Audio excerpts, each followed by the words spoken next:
नमस्कार, स्वागत है आप सबका। आप देख रहे हैं प्रिय रंजन भारती रिपोर्ट्स में। प्रिय रंजन भारती, चुनावी अधिसूचना जारी होने के कुछ समय पहले प्रशांत किशोर ने बिहार की एक राजनीतिक जमीन पर तहलका मचा दिया है। मुख्यमंत्री नीतीश कुमार के मंत्रिमंडल के कुछ मंत्रियों के भ्रष्टाचार के कारनामे जिस तरह से उजागर कर रहे हैं, उसे लेकर बेचैनी बढ़ी है। खासकर एनडीए की जनता दल यूनाइटेड और भारतीय जनता पार्टी के भीतर उन्हीं दो मंत्रियों पर फिर उन्होंने निशाने साधे और उनके भ्रष्टाचार के कारनामों की ब्यौरेवार रिपोर्टें दर्ज कराई, खुलासा किया, जिनके बारे में पहले भी वो बयान दे चुके हैं और उनके भ्रष्टाचार के कारनामे खोल चुके हैं। उप मुख्यमंत्री सम्राट चौधरी और जनता दल यूनाइटेड के मुख्यमंत्री के काफ़ी निकट मंत्री अशोक चौधरी पर खुलासा किया था और आज फिर बड़े दावे किए। हालांकि अशोक चौधरी ने उन्हें 100 करोड़ के मानहानि का दावा उन पर ठोका है, लेकिन उसके जवाब वो दे चुके हैं और जवाब आज भी खुल करके पीके ने दिए हैं। प्रशांत किशोर ने कहा कि सम्राट चौधरी 6 लोगों की हत्या के अभियुक्त हैं। बिहार के राज्यपाल, बिहार सरकार और केंद्र सरकार से मेरा अनुरोध है कि हत्या के इस आरोपी को पद से हटाकर गिरफ्तार किया जाए। पीके ने कहा कि तारापुर केस नंबर 44/1995 इनके खिलाफ है। सुप्रीम कोर्ट का डॉक्यूमेंट है जो सम्राट चौधरी ने दिया है। नाबालिग होने के नाम पर इनको जेल से निकाला गया था। इनका जो इलेक्शन डॉक्यूमेंट है जो उन्होंने 2020 में दे रखा है, उसके अनुसार उनकी उम्र उस समय मात्र 26 साल की होनी चाहिए। सम्राट चौधरी की गिरफ्तारी होनी चाहिए, वरना बिहार में जितने लोग हत्या के अभियुक्त हैं उनको भी जेल से रिहा किया जाना चाहिए। अगर पुलिस इन्हें अरेस्ट नहीं करती है तो हम लोग कोर्ट जाएंगे।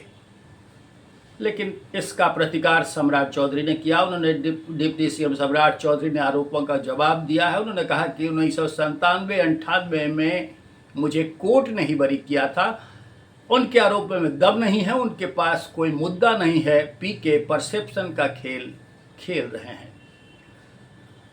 उन्होंने ये भी मांग की है कि प्रधानमंत्री और राष्ट्रपति इस बात को वाजिब अगर नहीं समझते हैं तो फिर इसका न्यायालय फैसला करेगी, क्योंकि अब बात करप्शन की ही नहीं है, हत्या आरोपी की है और हत्या आरोपियों को जेल में सड़े देने रहना इस सरकार को कतई मंजूर नहीं होना चाहिए, जो कि न्याय की सरकार कहती है, दावा करती है।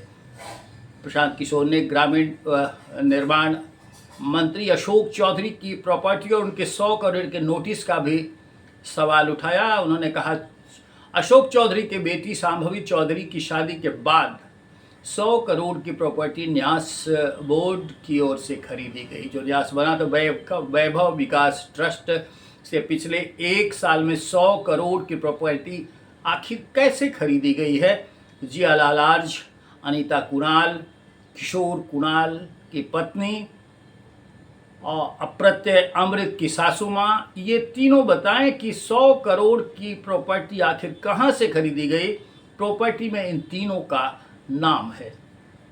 हालांकि शांभवी चौधरी जो शायन कुणाल, किशोर कुणाल के बेटे की पत्नी हैं और सांसद हैं, उन्होंने कहा कि ट्रस्ट में ऐसा कुछ भी नहीं हुआ है। उन्होंने दावा किया कि ये आरोप निराधार और बेबुनियाद हैं। शांभवी ने कहा कि प्रशांत किशोर ने आज अपने प्रेस कॉन्फ्रेंस में मुझ पर पर्सनल अटैक किया है। मेरे ससुर जी और सासू माँ का भी नाम उन्होंने लिया है। ट्रस्ट के बारे में भी उन्होंने बोला है। हमारे ससुर जी और सासू माँ राजनीतिक परिवार से नहीं हैं जो प्रेस कॉन्फ्रेंस करके सफाई देंगे।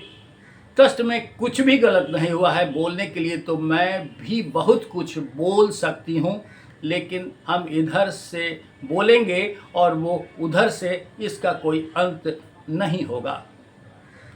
इधर संजय जायसवाल ने, जो पूर्व अध्यक्ष है भारतीय जनता पार्टी के और वो सांसद हैं, उन्होंने पीके पर 132 करोड़ 24 लाख का मानहानि का मुकदमा दायर करने का भी दावा किया है।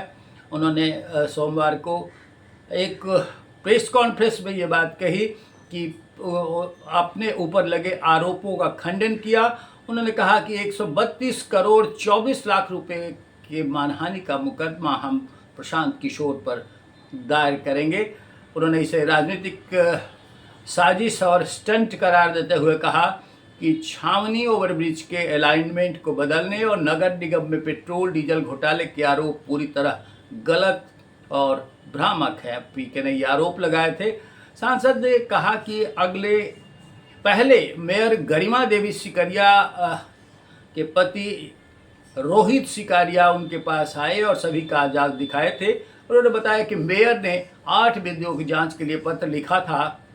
जब पटना से सीनियर IAS मनोज कुमार जांच करने आए तो उन्होंने पेट्रोल पंप पर डीजल चोरी का आरोप लगाया। इसके साथ ही 15 गाड़ियों में डीजल भराई में अनियमितता पर सवाल उठाए गए। जांच में 15 गाड़ियों के डीजल भुगतान के लिए बिल और GST की मांग की गई।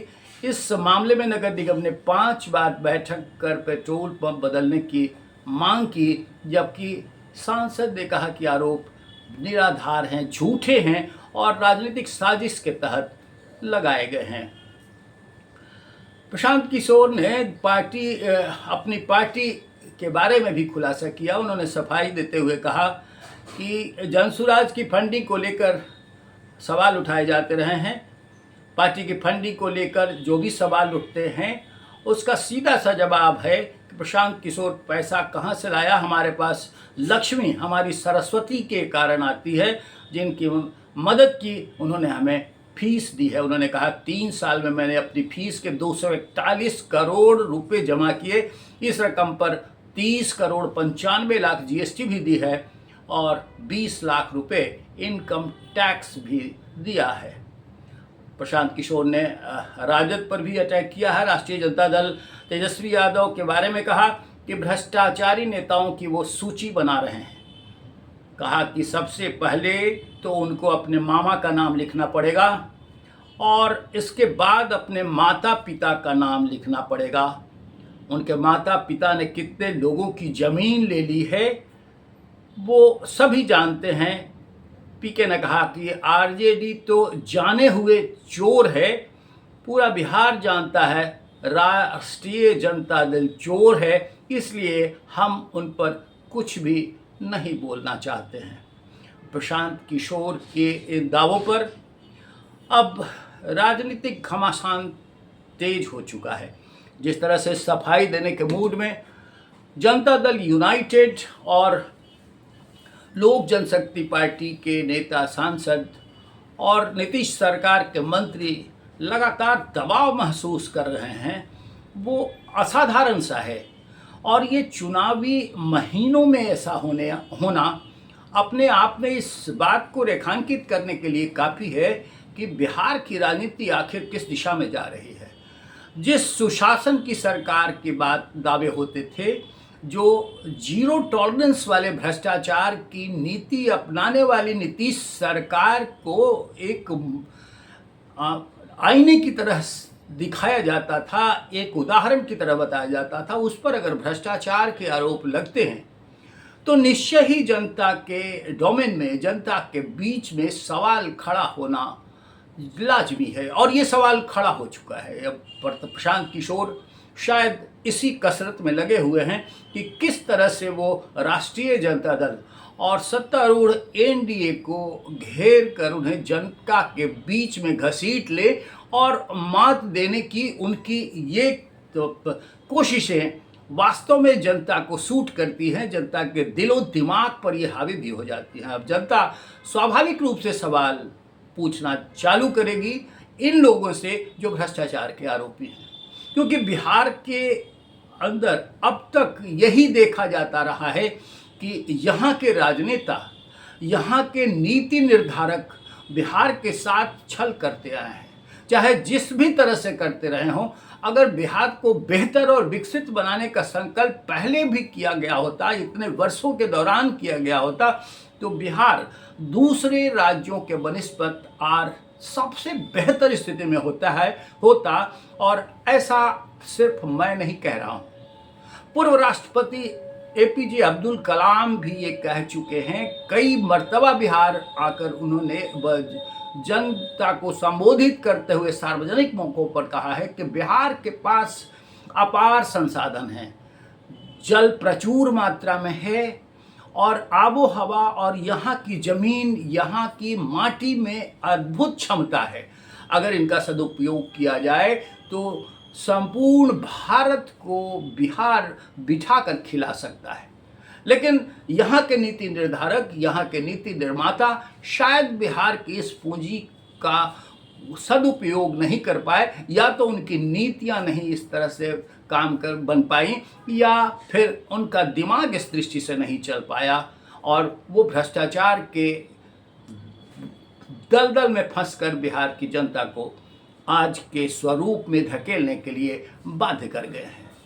अब ये सवाल तो जनता के बीच का है, चुनाव है और चुनाव की अधिसूचना बस 2-4 दिनों बाद जारी होने वाली है। फिर चुनावी घमासान में इन आरोपों का मतलब होगा, बेमतलब के ये आरोप नहीं है।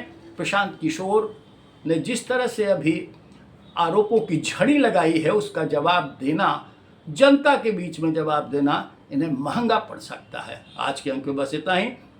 हम आपसे निवेदन करेंगे कि हमारे इस वीडियो पर अपने प्रतिक्रिया कमेंट बॉक्स में ज़रूर दीजिए, और हमारे इस चैनल को सब्सक्राइब नहीं किया है तो सब्सक्राइब कीजिए, लाइक कीजिए, शेयर कीजिए।